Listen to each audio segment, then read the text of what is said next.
একবার এক বাদশাহ এক শহরে গিয়ে ঘোষণা করলেন, যে ব্যক্তি সবচেয়ে বুদ্ধিমান এবং ধৈর্যশীল সে আমার কাছ থেকে বড় পুরস্কার পাবে।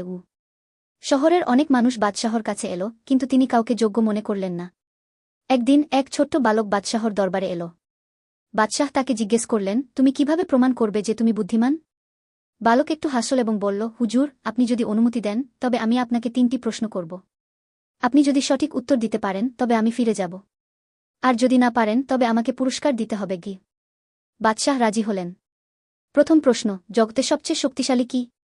বাদশাহ বললেন, তলোয়ার। বালক বলল, না হুজুর, সেটা নয়। সবচেয়ে শক্তিশালী হল জ্ঞান, কারণ জ্ঞান দিয়েই তলোয়ার চালানো হয়। দ্বিতীয় প্রশ্ন, সবচেয়ে মূল্যবান জিনিস কি? বাদশাহ বললেন, স্বর্ণ ও রূপা। বালক বলল, না হুজুর, সবচেয়ে মূল্যবান জিনিস হল সময়, কারণ টাকা হারালে ফেরত পাওয়া যায়, কিন্তু সময় গেলে আর ফেরত আসে না। তৃতীয় প্রশ্ন, জগতে সবচেয়ে মিষ্টি জিনিস কি? বাদশাহ বললেন, মধু।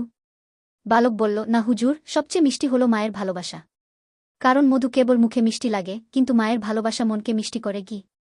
বাদশাহ বালকের বুদ্ধি দেখে মুগ্ধ হলেন এবং তাকে পুরস্কৃত করলেন। এরপর বললেন, তুমি একদিন এই রাজ্যের জন্য বড় সম্পদ হবে।